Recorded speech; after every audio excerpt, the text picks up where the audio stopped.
phrase-là. Il faut voyager, ça ouvre l'esprit. Le voyage, ça fait grandir. Et je me suis mise à rêver de voyage.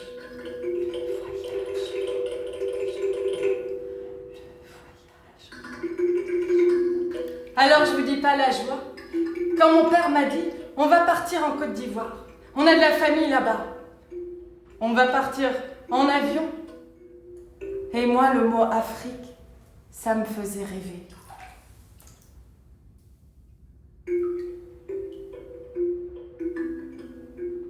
J'ai regardé par la fenêtre du taxi qui filait à toute allure sur des bruits de klaxon.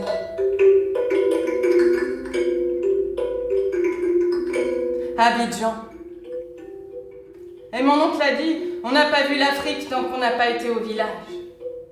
Et il a décidé de nous emmener dans le village de sa famille. Et au village Capot, il y avait une vieille femme avec le visage tout ridé. Et cette vieille-là, pour nous souhaiter la bienvenue, elle s'est mise à danser.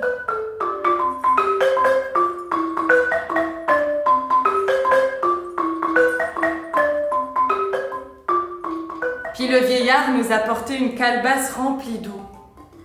Il fallait boire cette eau pour la partager avec les ancêtres. Partager l'eau. Partager l'eau, c'est partager la vie. Dans le long fleuve de la vie, il y avait celle d'Aqua. Elle rêvait de porter un enfant dans son ventre. Mais rien n'y faisait. Le ventre d'Aqua n'accueillait pas la vie.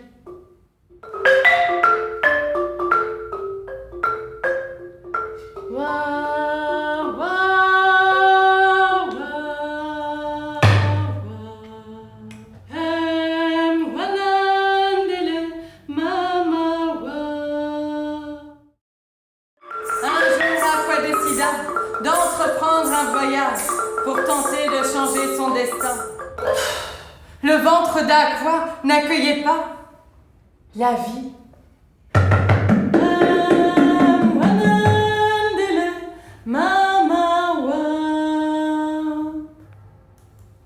Aqua, écoute-moi bien. Cet enfant qui ne veut venir dans ton ventre, tu vas le fabriquer.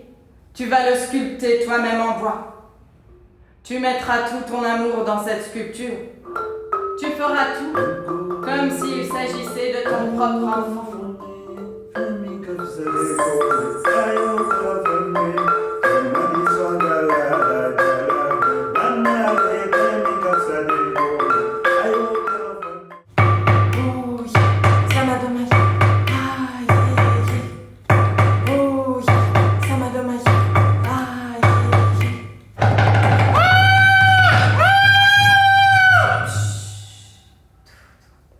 La première fois, elle est devenue mère en fabriquant et en aimant une poupée, comme si c'était pour de vrai. On a dit qu'Aqua, de cette manière, avait inventé la première marionnette. La deuxième fois, Aqua, elle est devenue mère quand elle a enfin senti pour vrai un bébé bouger dans son ventre.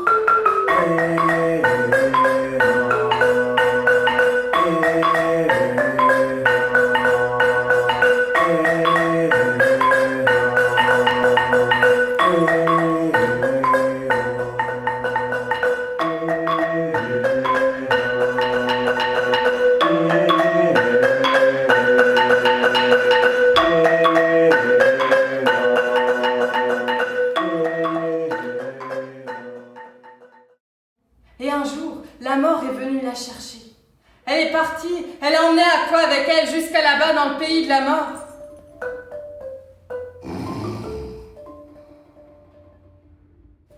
Lève-toi, espèce de feignant. La tante Eoé, qui avait recueilli Kojo, passait vraiment les bornes. Toute la journée, elle l'accablait de durs travaux et ne cessait de lui crier à l'oreille.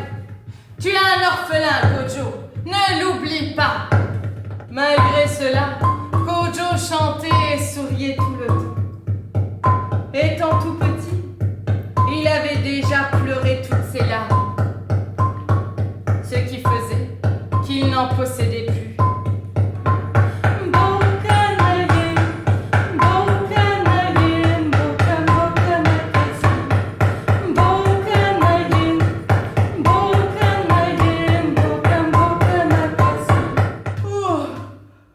suis bien fatiguée maintenant. Oh, oh, va falloir dormir un peu. Oh, oh.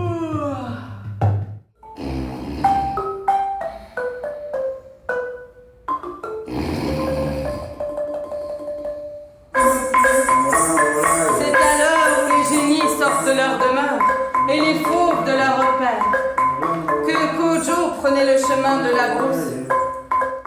Qu'est-ce que tu fais là?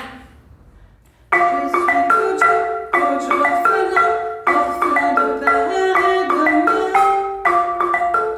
Attendez, oui, on va chercher de l'eau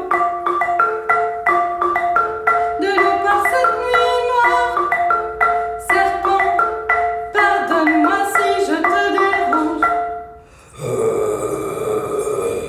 C'est bon, Kojo, passe ton chemin. Les animaux de la brousse te protègent.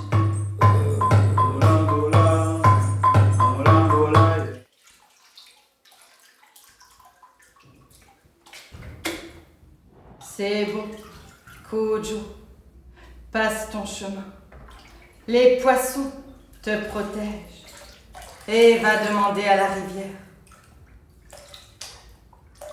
À la mouette et yo-yo, ça m'adonne, ça m'adonne, ça m'adonne. Oula, ça m'adonne. À la mouette et yo-yo. C'est bon, Kojo, va remplir ton vase. La rivière te protège, hérite-toi des méchancetés. Va, Kojo, va.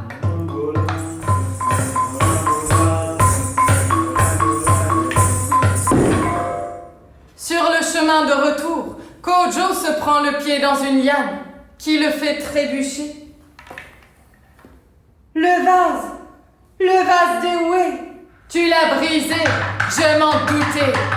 Va m'en chercher un au pays de la mort.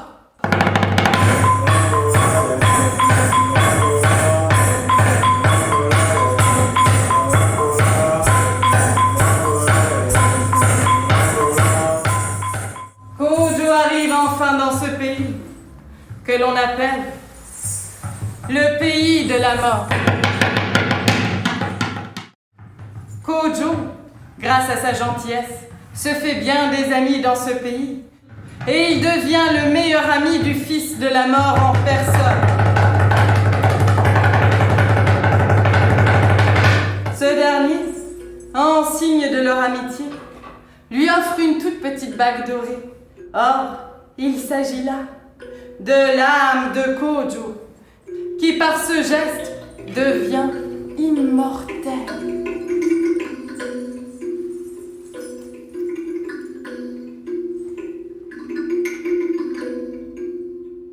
La terre autour de lui se met à tourner.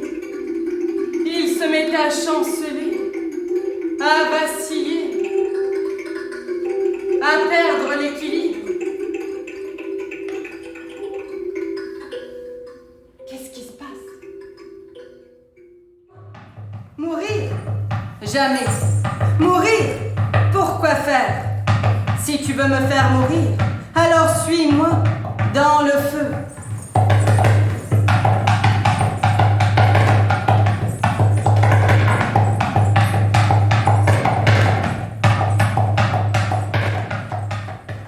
Mais au lieu de l'orphelin, elle n'aperçoit qu'une mince fumée blanche qui sort du feu et qui se met à danser.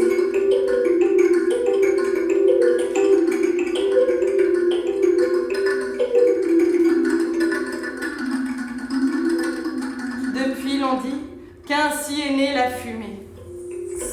Si tu aperçois une étincelle dans la fumée, dis-toi qu'il s'agit là du sourire radieux de Kojo, ce sourire éternel qui ne s'arrêtera jamais.